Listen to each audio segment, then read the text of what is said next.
Hi, all, and welcome back. I can't believe it's been a month since we saw you last. Welcome to OTM 532.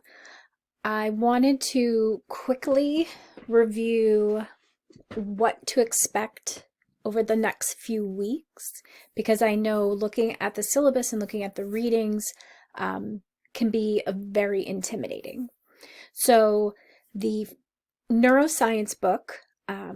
It's a fairly small book. The content is dense, but I have included PowerPoints directly created by the publisher that go with each chapter. So that should help to kind of contain some of the information and plot out some of the more important points. Speaking of important points,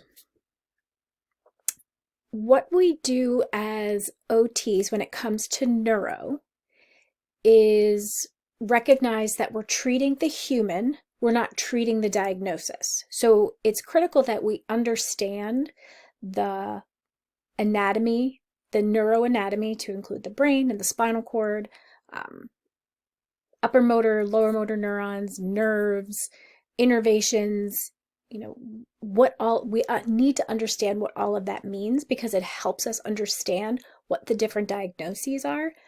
But as OTs, we don't treat Parkinson's as the disease. We treat the human who happens to have Parkinson's disease. So we need to understand what to expect when we see that diagnosis because we know what neurologically from a neuroanatomy standpoint, we know what to expect when we see that diagnosis.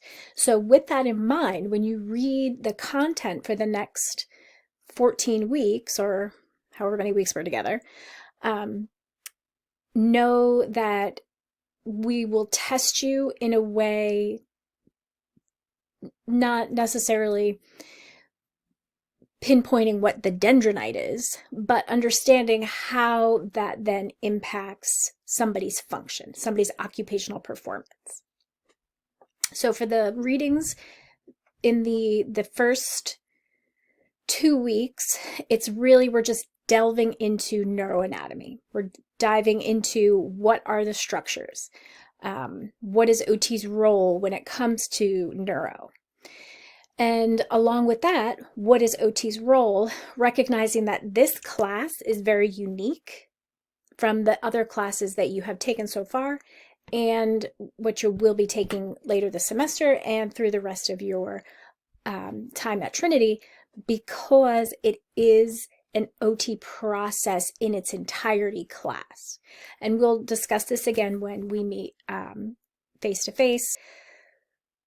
But we will be looking at the whole OT process from the assessment. So when you read your pages 17 through 28 of the OTPF, the evaluation assessment, the treatment planning, the development of the intervention plan, and then discharge planning. So we will be covering all that whole OT process versus in your other classes, let's say 535, where we're really just focusing on the assessment, the evaluation component. And then next semester, you will be focusing on the intervention component. But this class, it's like everything crammed in, not crammed. There is a logical order, but all of that in one class. So it's pretty big, it's pretty dense, but you're going to learn a lot and it's really, really fun. So, as I said, when you get into your readings, try not to panic when you see the number of chapters. They're relatively small.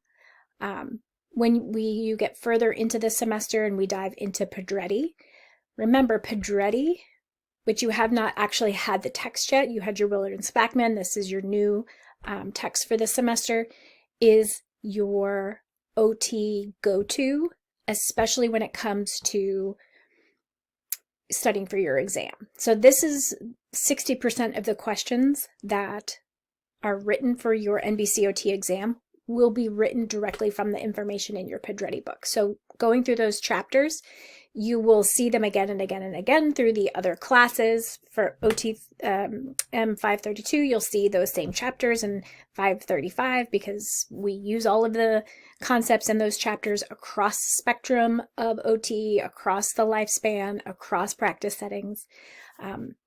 So you will hear the information again and again. But the information might be used in a different way depending on the practice setting that you're addressing within that chapter. So for example, 532, we're talking neurologically involved clients. Whereas in 535, you'll still read the same chapter, but the lens is a little bit different because we're looking at it from a sensory motor perspective, from a more physical disabilities perspective. And that will make more sense when we're together and we're talking and we're having these conversations. I think that's all I wanted to tell you. So I hope this helped to sort of get you prepared for the upcoming weeks. And all of the other assignments and the flow of the class we will talk about next week. So I look forward to seeing you all then. Have a great rest of or have a great day.